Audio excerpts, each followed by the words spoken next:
ஸ்ரீரங்கம் 365. இதற்கு முன் பகுதியிலே பிரம்மா ஸ்ரீரங்க விமானத்தை சேவிப்பது, உள்ளே சென்று பெருமாள் ஸ்ரீரங்கநாதரை சேவிப்பதை நாம் பார்த்தோம். அங்க பெருமாளை சேவித்து ஸ்தோத்திரம் பண்ண தொடங்குகிறார் பிரம்மா. எப்பொழுதுமே பெருமாளை சேவித்தவுடன் நாம் பண்ண வேண்டியது என்ன? எம்பெருமானே உனக்கு வெற்றி உண்டாகட்டும், நீ பல்லாண்டு இருக்க வேண்டும் என்றுதானே. அதே போலத்தான் பிரம்மா பண்ணுகிறார். ஜிதந்தே முகுந்த பிரபன்னார்த்திஹாரிம் ஜிதந்தே ஜெகநாத கோவிந்த தேவா ஜிதந்தே ஸ்ரீயகாந்த ரங்கேஷ விஷ்ணு ஜிதந்தே ஹரே வாசுதேவாதிதேவா.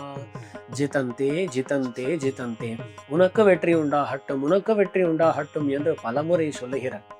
நாமும் பெருமாளை எங்க சேவித்தாலும் பண்ண வேண்டியது, அப்பா உனக்கு வெற்றி உண்டாகட்டும், போற்றி போற்றி, பல்லாண்டு பல்லாண்டு என்றுதான் நாம் மங்களாசாசனம் பண்ண வேண்டும். இவ்விதமாக எபெருமானுக்கு பல்லாண்டு பாடி பலவிதமாக வர்ணித்து கடைசியில அனந்தானந்த சயன புராண புருஷோத்தம ரங்கநாத ஜெகநாத நாத துப்யம் நமோ நமஹ எபெருமான வர்ணிச்சுட்டு உனக்கு நமஹா நமஹா என்று பிரம்மா ஸ்துதிக்க எம்பெருமான் மிகவும் மகிழ்கிறான். பிரம்மா, முன்னாடியே உனக்கு ஒரு பொறுப்பு கொடுத்திருந்தேன், சிருஷ்டிக்க வேண்டும் என்று. நீ அந்த பொறுப்பை செவ்வனே நிறைவேற்றினாய். அதை பார்த்தே மிக்க மகிழ்ச்சி எனக்கு. அது மட்டும் இல்லாமல் அதற்கு மேல கடுந்தவம் புரிந்தாய், அதை பார்த்தும் சந்தோஷம். அதுக்கு மேல இப்பொழுது ஸ்தோத்திரமும் செய்திருக்கிறாய். என்ன சொல்லுவது, உன்மேல் நிறைய அனுகிரகம் உண்டு என்பதனை பெருமாள் சொல்லி, இந்த ஸ்தோத்திரம் நீ பண்ணியிருக்கிறாயே, இந்த ஸ்தோத்திரத்தை யாரெல்லாம் பாடுகிறார்களோ அவர்களுக்கும் நிறைய பலன்கள் எல்லாம் கிடைக்கும், எல்லா பலன்களும் கிட்டும் என்பதனை பெருமாள் சொல்லி அதுக்கு மேல சொல்றார்.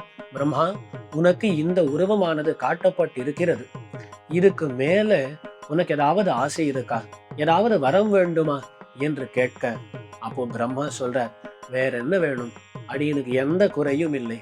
எனது தேவரீருடைய திருவுருவத்தை சேவிச்சுட்டேன்.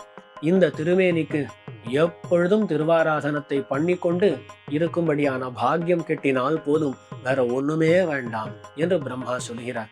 பகவானிடத்துல நாம் பிரார்த்திக்க வேண்டியது இதுதானே. பெருமானை உன்னை சேவித்து சேவித்து உனக்கு தொண்டுகளை எல்லாம் செய்ய வேண்டும், அதற்கு மேற்பட ஒன்றும் வேண்டாம். அதைத்தான் பிரம்மா பண்ணுகிறார். பெருமாளும் அப்படியே ஆகட்டும் என்று ததாஸ்துன்னு சொல்றார்.